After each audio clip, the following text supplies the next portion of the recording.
Okay fine. सो listen very very carefully. हम लोग atomic physics के बिल्कुल एंड पर हैं। एटॉमिक फिजिक्स की पढ़ाई दुनिया भर की किसी भी यूनिवर्सिटी में अगर आप देखेंगे तो जीमान इफेक्ट पे आके खत्म हो जाती है। जीमान इफेक्ट मतलब शुरू होता है हाइड्रोजन एटम से एंड जीमान इफेक्ट पे आके खत्म हो जाता है। चाहे वो बीएससी की बात हो चाहे वो एमएससी की बात हो। एमएससी में भी जीमान इफेक्ट पे जाते हैं लास्ट एंड खत्म हो जाता है। लेकिन कितनी डेप्थ में डील करना है वो हर यूनिवर्सिटी अलग अलग तरीके से डील करती है। तो कोई कम डेप्थ में जाता है, कोई ज्यादा डेप्थ में जाता है। But Zeeman effect atomic physics का अंत नहीं बल्कि शुरुआत है। वहां से जाके आपको और डीप इंसाइट मिलता है कि एटम कैसा होता है, एटम के अंदर क्या चीजें होती है, क्या नहीं होती है। तो एमएससी लेवल पे जीमान इफेक्ट बहुत ही डिटेल में डिस्कस किया जाता है एंड वहां पर पर्टर्बेशन थ्योरी का भी इस्तेमाल किया जाता है, जो थ्योरी बीएससी में नहीं पढ़ाई जाती है, क्वांटम मैकेनिक्स में एमएससी में पढ़ाई जाती है। तो इसलिए हमारे हाथ बंधे हुए हैं।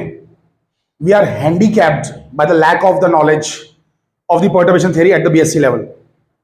सो बीएससी लेवल पे पर्टर्बेशन थ्योरी आप लोग को नहीं पता है क्वांटम मैकेनिक्स की, इसलिए जीमान इफेक्ट को पर्टर्बेशन थ्योरी से ट्रीट करना पॉसिबल नहीं है बीएससी लेवल पे। सो बहुत सारी डेप्थ जो है मिस आउट हो जाती है बीएससी लेवल पे। बट आप जब एमएससी लेवल पे जाएंगे तो फिर से आपको एटॉमिक फिजिक्स पढ़ना होगा और वहां पर आप बहुत सारी चीजें डिटेल में डिस्कस करेंगे एंड वहां पे पर्टर्बेशन थ्योरी आप अप्लाई करेंगे जीमान इफेक्ट पे। जीमान इफेक्ट एक्चुअल में देखा जाए तो दो टाइप के हैं, लेकिन मैं उसे तीन टाइप का कहूंगा। एक्चुअल में है दो टाइप के। एक तो होता है नॉर्मल जीमान इफेक्ट और एक होता है एनोमैलस जीमान इफेक्ट। एनोमैलस एनोमैलस जो वर्ड है उसका मतलब है एबनॉर्मल। एनोमैलस is abnormal. जैसे आप लोगों ने 9th-10th स्टैंडर्ड में साइंस में पढ़ा होगा, हीट चैप्टर में पढ़ा होगा कि पानी एनोमैलस बिहेवियर दिखाता है 4 डिग्री सेल्सियस के नीचे। 4 डिग्री सेल्सियस के नीचे जब हम जाते हैं तो ठंडा करने पे पानी को, मतलब 4 डिग्री से नीचे ठंडा करने में पानी को कॉन्ट्रैक्ट होना चाहिए जैसे बाकी चीजें कॉन्ट्रैक्ट होती हैं, लेकिन पानी एक्सपांड होना स्टार्ट कर देता है। पानी एक्सपांड होना स्टार्ट करता है।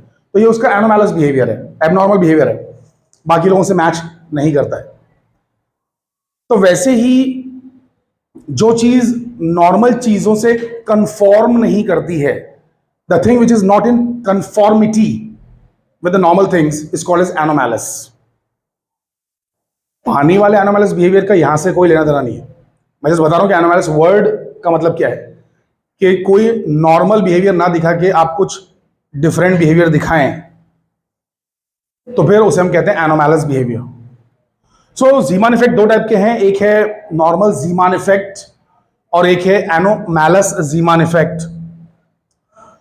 जो नॉर्मल जीमान इफेक्ट है वो तब होता है, लिसन वेरी वेरी केयरफुली। देखो मैं जीमान इफेक्ट चिल्लाई जा रहा हूं और जीमान इफेक्ट तो बता भी नहीं रहा हूं और उसके टाइप्स भी गिना रहा हूं आपको। ठीक है, जीमान इफेक्ट की थियरी हम आगे देखेंगे, बट एटलीस्ट नाम तो पहले समझ लीजिए, नाम तो जान लीजिए। तो Zeeman effect, Zeeman was a Dutch physicist. Dutch people are from Netherlands, जिसको नेदरलैंड्स को भी थोड़ा हॉलैंड बोलने लगे आई गेस, ऐसा कुछ तो है। इतनी ज्योग्राफी मुझे याद नहीं आ रही है, बट नेदरलैंड्स हॉलैंड से एक ही बात है। तो वहां के लोगों को डच कहा जाता है, डच। तो Zeeman effect was a Dutch physicist, a very great guy. He is the second Nobel prize winner in the history of physics. First one was the Roentgen. Sumaiya ji इधर पूरी तरीके से फोकस कीजिए। पहला नोबेल प्राइज विनर था physics में Roentgen for the discovery of X-rays. 1901 का Nobel prize. 1902 का Nobel prize was Zeeman for Zeeman effect. So Zeeman effect के लिए प्रोफेसर जीमान को नोबेल प्राइज मिला था। जीमान इफेक्ट के दो प्रकार हैं, एक है नॉर्मल जीमान इफेक्ट और एक है anomalous Zeeman effect. Normal Zeeman effect तब होता है जब applied external magnetic field strong होती है, इतनी स्ट्रांग होती है कि वो इंटरनल मैग्नेटिक फील्ड जो होती है ना, इलेक्ट्रॉन की एक इंटरनल मैग्नेटिक फील्ड भी होती है ना। भूल गए vector atom model? Vector atom model में आपने पढ़ा था एलएस कपलिंग, जेजे कपलिंग। तो कपलिंग क्या था? मैग्नेटिक फील्ड का आपस में इंटरैक्ट करना। तो अप्लाइड एक्सटर्नल फील्ड इतनी स्ट्रांग है कि इट ब्रेक्स एलएस कपलिंग, या जो भी है, खाली एलएस जरूरी नहीं है, it can break JJ also. मैं जस्ट कह रहा हूं कि ना, it will break all the couplings, internal couplings अगर वो ब्रेक कर सकती है, तब जो इफेक्ट देखने को मिलता है उसे कहते हैं नॉर्मल ज़ीमान इफेक्ट। सुन लीजिए बहुत ही ध्यान से, प्यार से समझ लीजिए। नॉर्मल ज़ीमान इफेक्ट एमएससी में भी है, और क्योंकि अब हमारा इंस्टीट्यूशन एमएससी होने जा रहा है, हम लोगों ने आपस में डिसाइड किया है कि नॉर्मल ज़ीमान इफेक्ट, मतलब सॉरी नॉर्मल नहीं, ज़ीमान इफेक्ट का एपैरेटस मंगाया जाए, जो कि लाखों रुपए का है। तो अगर आप अभी नहीं समझेंगे ज़ीमान इफेक्ट क्या है, तो उस एपैरेटस को बराबर से शायद हैंडल ना कर पाए। फिर आप में और एक नॉर्मल चाय वाले में कोई फर्क नहीं होगा कि जिससे मैं खाली सिखा दूंगा तू ऐसा डायल घुमा, तो ये कर, तो वो कर, और फिर वैसी चीज़ें आप करेंगे।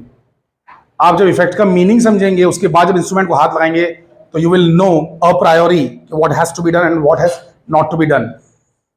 सो बेसिकली समझिए, जब हम आपको बीएससी में इंडक्ट करते हैं, तो हमारा मकसद ये होता है कि आप जो चीजें हो रही हैं वो कैसे हो रही हैं उसको समझें। But most of the students who join BSc are very very disoriented. They have not come here by choice, they have come here by chance, and because of that they lack interest. उनको interest नहीं आता BSc में, and फिर वो उनकी हालत एक चाय वाले की तरह होती है कि जिन्हें हम बोलते हैं बेटा यहाँ से यहाँ वायर जोड़ो, यहाँ से यहाँ वायर जोड़ो, यहाँ से यहाँ वायर जोड़ो, वो वैसा करते हैं। हम कहते हैं ऑन करो स्विच, तो वो ऑन कर देते हैं। तो जो चीजें आप कर रहे हो तो एक चाय वाला भी कर सकता है। तो आप एक ग्रेजुएट नहीं हो। फिर आप एक ग्रेजुएट तभी कहलाओगे जब आपको समझ में आए कि आपको यहां से वहां वायर ज्वाइन करने को क्यों दिया गया, उससे होने क्या वाला है। चलिए anyway, so let's come back to this. So applied external magnetic field अगर स्ट्रॉन्ग इस्तेमाल की गई तो वो इंटरनल कपलिंग्स को ब्रेक कर देगी। एटम के अंदर जो इंटरनल कपलिंग्स हो रही हैं, जो भी कपलिंग हो रही है, spin coupling, orbital couplings, whatever, spin orbit coupling, सभी को ब्रेक कर देगी। एनोमैलस ज़ीमान इफेक्ट तब होता है जब अप्लाइड एक्सटर्नल मैग्नेटिक फील्ड जो होती है वीक होती है, वीक, बल्कि स्ट्रॉन्ग से ज्यादा मैं कहूंगा वेरी स्ट्रॉन्ग, और वीक से ज्यादा मैं कहूंगा वेरी वीक। वेरी वीक और वेरी स्ट्रॉन्ग। तो वेरी वीक फील्ड जब रहता है तो इतना वीक होता है वो, इट कांट ब्रेक या it doesn't break internal couplings. So internal couplings break नहीं कर पाता है magnetic field, internal couplings break नहीं कर पाती है। तो जो इफेक्ट देखने को मिलता है, external magnetic field internal couplings break नहीं कर पाती है, तो जो इफेक्ट देखने को मिलता है उसका नाम है एनोमैलस ज़ीमान इफेक्ट। ज़ीमान इफेक्ट क्या है अभी अभी समझेंगे, बी पेशेंट। और चीजें बता दूं डिस्टिंग्विश बिटवीन वाली। नॉर्मल ज़ीमान इफेक्ट में जब हम देखते हैं स्पेक्ट्रोमीटर में, स्पेक्ट्रोमीटर हम सभी ने यूज किया फर्स्ट ईयर बीएससी से इस्तेमाल कर रहे हैं, 12th में तो नहीं होता है कहीं पे भी। तो स्पेक्ट्रोमीटर में जब हम लोग प्रिज्म्स के थ्रू लाइंस देखते हैं, प्रिज्म के थ्रू कलर्स देखते हैं, जो भी देखते हैं, आपने देखा होगा कि आप जब mercury vapour lamp, white colour का जो लैंप रहता है, लैब में व्हाइट कलर का लैंप रहता है, उसमें से जो लाइट आती है काफी कलरफुल लाइट होती है, और उसके बेसिकली कुछ 8-10 कलर या 7 कलर या 6 कलर दिखते हैं उसमें। There is some colour called as bluish green also. Red के भी 2 दिखते हैं कभी कभार, येलो के भी 2 दिखते हैं, समथिंग लाइक दैट। अलग अलग वेवलेंथ दिखती है। अरे येलो को एक कलर नहीं है, येलो के लाखों करोड़ों कलर्स हैं, लाखों शेड्स हैं। Anyway, so basically listen very very carefully कि वैसे आपने जो पीली लाइट को देखा होगा, कौन सा वाला, सोडियम वेपर लैंप। ये तो मर्क्यूरी वेपर लैंप था जिसमें सब कलर दिखते हैं। सोडियम वेपर लैंप जिसमें पीला कलर दिखता है, और उसको अच्छे प्रिज्म से देखो, प्रिज्म जिसका रिफ्रैक्टिव इंडेक्स होता है 1.7 वाला प्रिज्म, शादाब जी 1.7 वाला प्रिज्म इस्तेमाल किया कि नहीं? यस, रिजॉल्विंग पावर में इस्तेमाल किया होगा। तो 1.7 रिफ्रैक्टिव इंडेक्स वाला जो प्रिज्म है, जब उससे देखते हैं तो सोडियम का एक पीला कलर नहीं बल्कि दो पीले कलर नजर आते हैं। एनीवे तो बेसिकली होता क्या, सुनिए, किसी भी एटम के अंदर बहुत सारे कलर्स आ सकते हैं, बहुत सारी लाइंस हमें नजर आ सकती हैं, जैसे स्पेक्ट्रम में नजर आती हैं, बहुत सारी लाइंस हमें नजर आ सकती हैं। उसमें से एक लाइन, कोई भी एक लाइन पे फोकस करना है, लिसन वेरी केयरफुली, जो कि बहुत ही इंटेंस हो, एकदम हल्की फुल्की लाइन पे फोकस मत कीजिए, जो बहुत ही ब्राइट हो, इंटेंस हो, उस पर फोकस कीजिए। उस पर जब आप फोकस करेंगे, उसकी फ्रीक्वेंसी या वेवलेंथ मेजर करेंगे, तो मान लो उसकी फ्रीक्वेंसी आई न्यू नॉट, कुछ तो फ्रीक्वेंसी आएगी। Is this visible in the video? Please just check. इसके नीचे यहां तक विजिबल है, यहां तक ही विजिबल है खाली, ओके। तो इसकी फ्रीक्वेंसी कुछ तो आई। नाउ लिसन, इस पे जब आप फोकस करेंगे, अब ध्यान देना, अब आप क्या करना कि वो जो सोडियम वेपर लैंप है ना, जो उसके एटम्स हैं, उसमें मैग्नेटिक फील्ड अप्लाई कर दो। अप्लाई द मैग्नेटिक फील्ड, जो वेपर्स हैं उस पर मैग्नेटिक फील्ड एक्सटर्नली अप्लाई करो। जब आप एक्सटर्नल फील्ड अप्लाई करेंगे उसके ऊपर, तब आप इन कलर्स को मतलब उसमें से देखना, स्पेक्ट्रोमीटर में देखना, प्रिज्म के थ्रू देखना। तो जब आप देखेंगे तो आपको ये अकेली लाइन 3 कलर्स में बढ़ते हुए दिखाई देगी। लिसन वेरी वेरी केयरफुली, ये अकेली लाइन जो थी, अकेली लाइन न्यू नॉट फ्रीक्वेंसी वाली, ये 3 लाइंस में बढ़ जाती है। ध्यान से सुनेंगे और समझेंगे।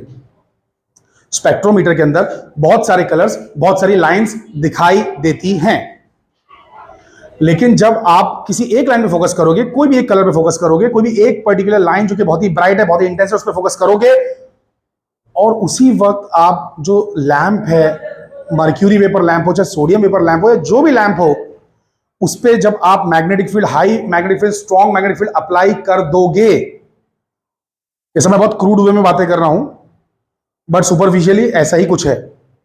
जैसे आप अप्लाई कर दोगे magnetic field, what is going to happen is, listen very very carefully, कि जो लाइन पे आपने फोकस किया था, वही लाइन वो ब्रेक हो जाएगी 3 कंपोनेंट्स में। तो जिस लाइन पे फोकस था, वही लाइन ब्रेक हो जाएगी 3 कंपोनेंट्स में। तो 3 कंपोनेंट्स में स्प्लिट हो जाएगी, करेक्ट। तो एक सेंट्रल कंपोनेंट तो मिलेगा ही मिलेगा, लेकिन कुछ और भी चीजें मिलेंगी, लाइक फॉर एग्जाम्पल इसे न्यू 2 कहते रहा हूं, इसे न्यू 1 कहते रहा हूं। Is this thing visible in the video? Please just check. Correct. तो जो लाइन पे हमने फोकस किया था, वो 3 पार्ट में बढ़ गई। एनोमैलस ज़ीमान इफेक्ट में, लिसन वेरी वेरी केयरफुली, ऐसा नहीं होता है। जो एक लाइन आप देख रहे हैं ना, वो 3 लाइन में नहीं, 4 लाइन में या 6 लाइन में या 5 लाइन में स्प्लिट होती है। मतलब the number is not 3, the number is not 3, and if at all the number is 3, अगर नंबर 3 है तो फिर गैप सेम नहीं होता है, द गैप इज डिफरेंट। समझिए इस बात को। एनोमैलस, एबनॉर्मल ज़ीमान इफेक्ट और नॉर्मल ज़ीमान इफेक्ट में क्या फर्क है? नॉर्मल ज़ीमान इफेक्ट में हमेशा 3 ही लाइंस बनती हैं, एक लाइन का बन जाता है 3 लाइंस। क्यों बनती है हम आगे समझेंगे, क्लासिकली भी, क्वांटम मैकेनिकली भी। दोनों तरीके से क्यों समझेंगे सर? कोई एक एक्सप्लेनेशन दो जो बेस्ट है। दोनों ही जबरदस्त एक्सप्लेनेशन है। जो क्लासिकल एक्सप्लेनेशन है, एक्चुअल में वो क्लासिकल नहीं है, सेमी क्लासिकल है। अरे 1896 में पढ़ाई की इस बंदे ने यार, 1896 में, और अभी तो क्वांटम मैकेनिक्स पूरी तरीके से पैदा भी नहीं हुआ है, अभी तो पल रहा है क्वांटम मैकेनिक्स पेट के अंदर, फिजिक्स के पेट में, फिजिक्स के गर्भ में अभी पल रहा है। क्वांटम मैकेनिक्स पैदा होना स्टार्ट होगा 1900s के बाद, जब मैक्स प्लैंक की क्वांटम थ्योरी ऑफ रेडिएशन आ जाएगी। Are you understanding it? So listen, तो सेमी क्लासिकल थियरी जो है, सेमी क्लासिकल थियरी, वो भी हम पढ़ेंगे और समझेंगे कि क्यों 3 कंपोनेंट्स आते हैं ज़ीमान इफेक्ट में, नॉर्मल वाले में, और फिर बाद में क्वांटम थियरी जो दी गई उसे भी पढ़ेंगे। तो 3 कंपोनेंट्स क्यों है हम समझेंगे। तो ज़ीमान ने जब समझाया था तब तो क्वांटम मैकेनिक्स तो खास कुछ था नहीं, तो semi classical, semi quantum kind of explanation उसने दिया है। तो अगर 3 दिखेगा और गैप सेम रहेगा, अरे गैप सेम रहेगा बोले तो, अरे बाबा न्यू नॉट माइनस न्यू 1 और न्यू 2 माइनस न्यू नॉट करोगे, अरे बाबा इसमें से इसको माइनस करोगे या इसमें से इसको माइनस करोगे, तो गैप सेम आएगा। अगर इधर 2 एंगस्ट्रॉम का गैप है, फ्रीक्वेंसी देख रहे हैं ना, इधर 20 हर्ट्ज का गैप है तो इधर भी 20 हर्ट्ज का गैप रहेगा। अगर वेवलेंथ देख रहे हो तो इधर 2 एंगस्ट्रॉम का गैप है तो इधर भी 2 एंगस्ट्रॉम का ही गैप रहेगा। इधर 20 एंगस्ट्रॉम का है तो इधर भी 20 एंगस्ट्रॉम का गैप रहेगा।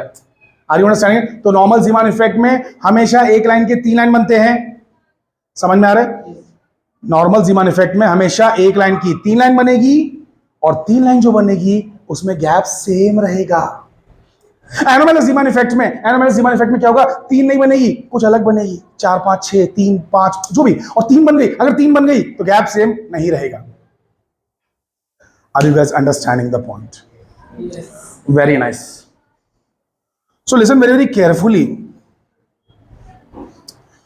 दुनिया में सबसे पहले एक आदमी था, मतलब रिकॉर्डेड, डॉक्यूमेंटेड, मतलब जिसके बारे में हम जानते हैं, माइकल फैराडे, जिसने ज़ीमान इफेक्ट जैसी चीज कुछ पढ़ी थी, ज़ीमान से कम 50 साल पहले ज़ीमान इफेक्ट जैसी चीज पढ़ी थी।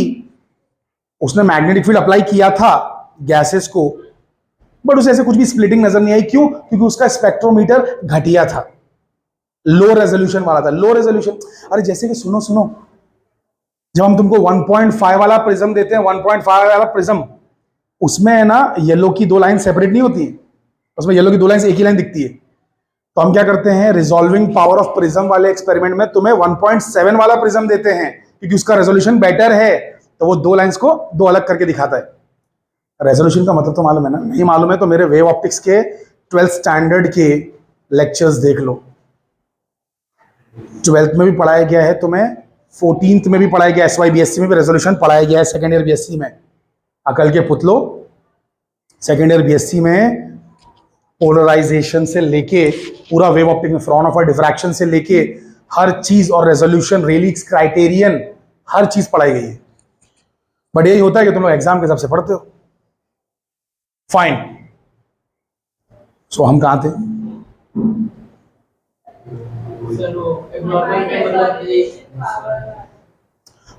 रिजॉल्विंग पावर उस प्रिज्म का अच्छा है 1.7 वाले का, तो उसमें जो 2 लाइंस है ना, वो एक्चुअल में 2 दिखती है, वरना कम रिजॉल्विंग पावर वाली चीजों से देखोगे तो वो 2 लाइंस मर्ज होके एक ही दिखती है, एक ही दिखती है। Are you guys understanding the point? तो फैराडे के पास जो स्पेक्ट्रोमीटर था उसका रिजॉल्विंग पावर कम था, तो फैराडे को कुछ असर दिखाई नहीं दिया, वरना फैराडे के नाम पे हो जाता फैराडे इफेक्ट। ज़ीमान इफेक्ट इसका नाम नहीं होता, क्योंकि फैराडे ने पहले ट्राई किया था, मैग्नेटिक फील्ड अप्लाई करके देखना चाहता था कि गैसेस पे क्या असर होता है, गैसेस के अंदर से जो लाइंस निकल रही हैं क्या वो लाइंस में कुछ होता है।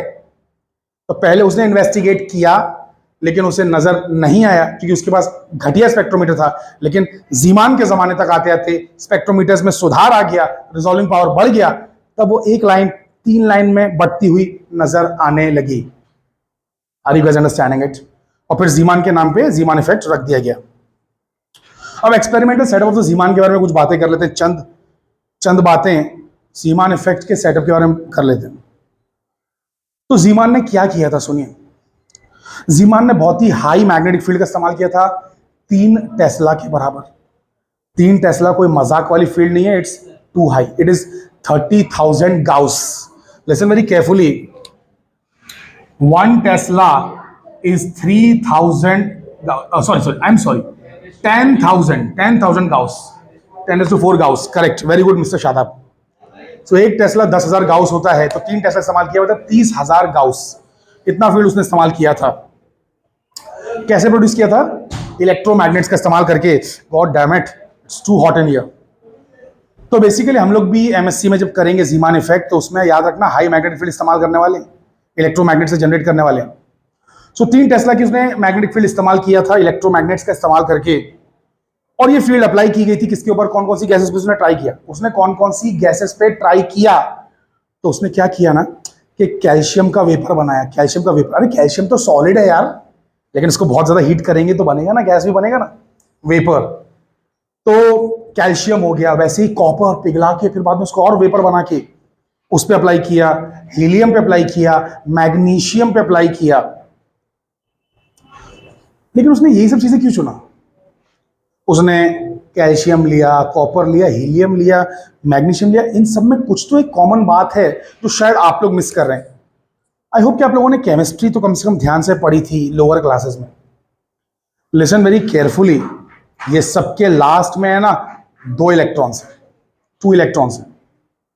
तो इन सबके एंड में 2 इलेक्ट्रॉन्स हैं और वो पैड हैं, जोड़ी में है, पैड जोड़ी में, PAIRED, पैड जोड़ी में है और s ऑर्बिटल में है, s ऑर्बिटल में, ठीक है। तो all these atoms have 2 paired electrons in s orbital and hence the total spin magnetic moment is 0.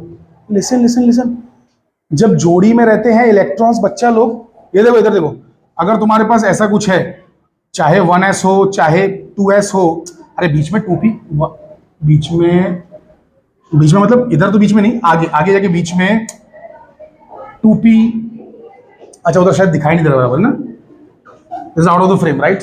ये दिख रहा है क्या, 2s दिख रहा है क्या?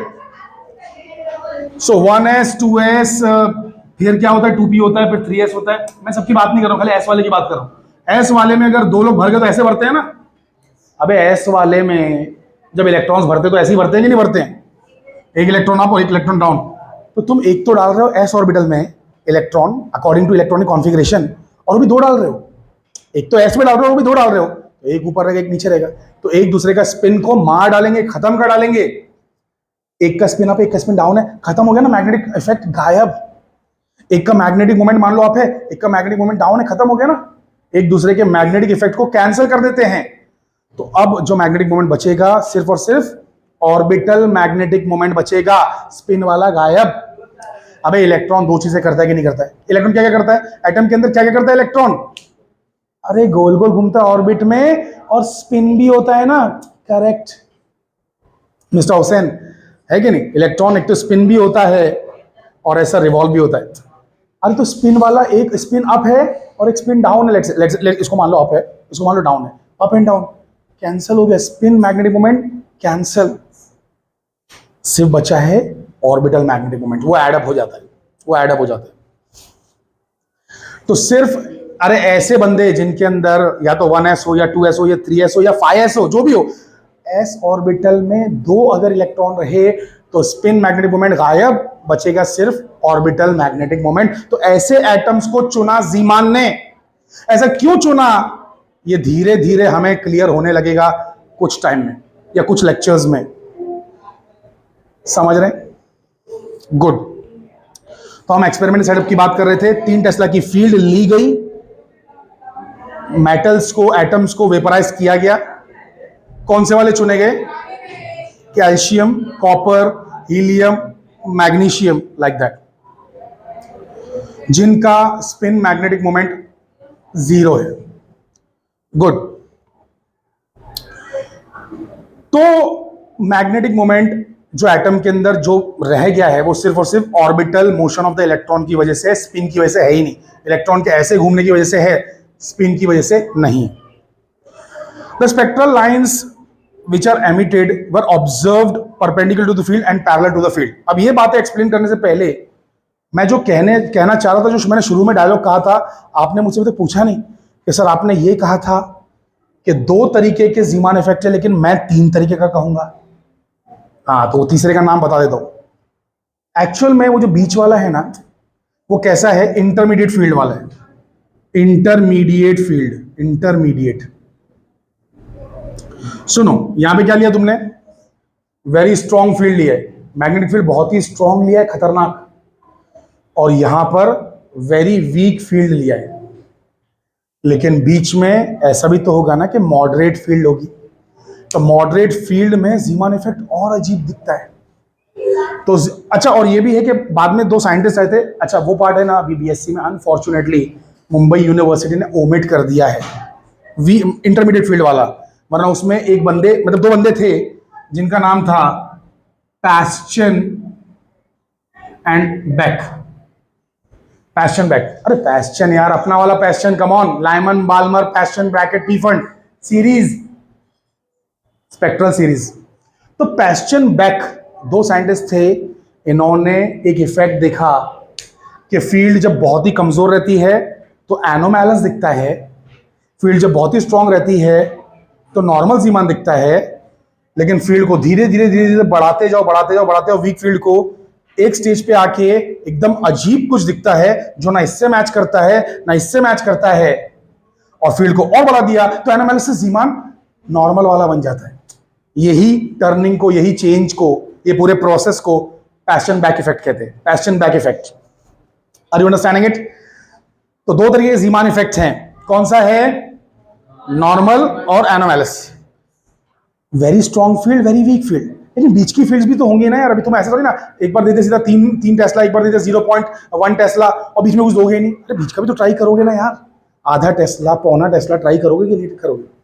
तो जो वीक और स्ट्रॉन्ग के बीच में भी कुछ होना चाहिए ना, तो वो इंटरमीडिएट फील्ड्स जो देके करते हैं वो पैशन बैक इफेक्ट है। That's a passion back effect. और वो ये चीज करता है कि कैसे कन्वर्ट हो रहा है, वो बताता है कि कैसे कन्वर्ट हो रहा है anomalous Zeeman effect into normal Zeeman effect. Are you guys understanding the point? Does anybody want to say anything? सबको समझ में आ रही है मेरी बातें? समझ पा रहे हैं रीम अंसारी जी? गुड। तो इसमें जो मैंने लास्ट लाइन पढ़ी, मैंने अभी तक उसके बारे में कुछ बोला नहीं, वो ये था कि स्पेक्ट्रल लाइन जो निकली ना, स्पेक्ट्रल लाइन जो निकली उसको दो तरीके से देखा ज़ीमान ने। साइंटिस्ट लोग रहते हैं ना, उनमें खुजली बहुत होती है, बिकॉज वो जुनूनी होते हैं, पागल होते हैं, दीवाने होते हैं, पैशन होता है उनके अंदर। वो किसी भी चीज को करने के लिए हद से गुजर जाते हैं। Are you understanding it? तभी तो कुछ बड़ा करके दिखाते हैं ना, ऐसे ही नोबेल प्राइजेस मिल नहीं आते, ऐसे इतिहास के सुनहरे पन्नों में आपका नाम दर्ज नहीं हो जाता है। कुछ करना होता है, कुछ दीवानापन दिखाना होता है। Are you understanding it? So basically Zeeman ने क्या किया मालूम है? अरे हम लोग होते इन जनरल एक आम इंसान, तो हम शायद ये सोचते नहीं कि ऐसा भी देखना चाहिए, बट ज़ीमान ने सोचा। क्या? सुनो, ये दिख रहा है, ये मान लो गैस के आइटम्स हैं। Listen very very carefully.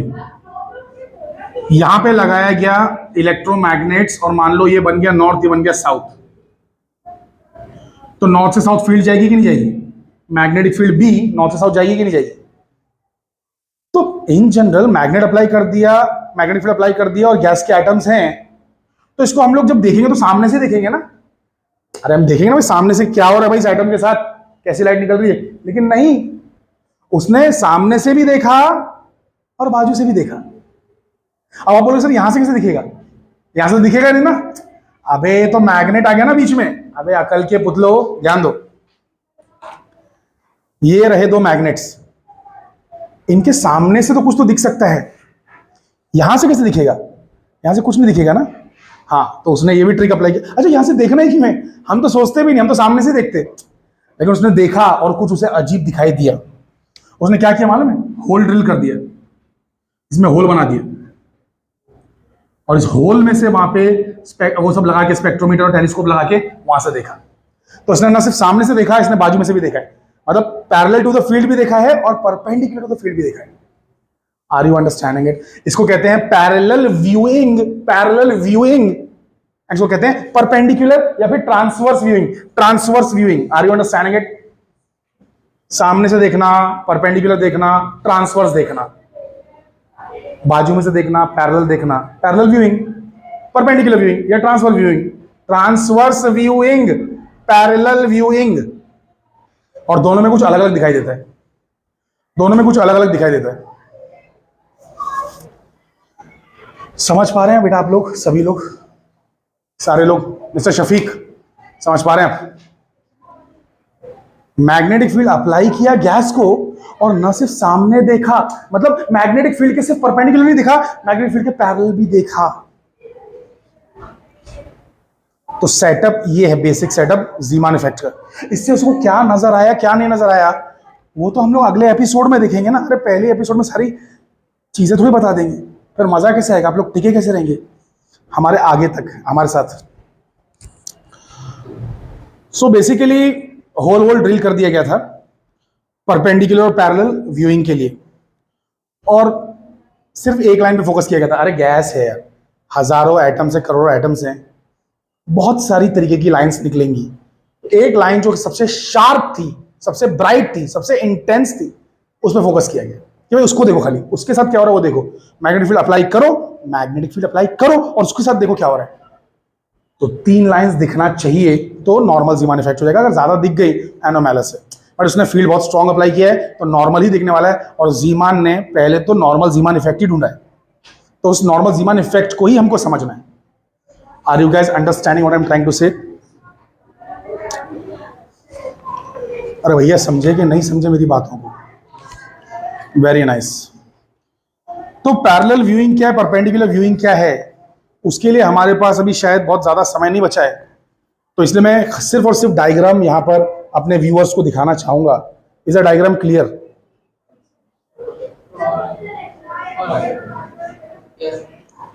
तो ये डायग्राम है, ठीक है, दैट्स इट। तो we will stop here for today. Thank you very much.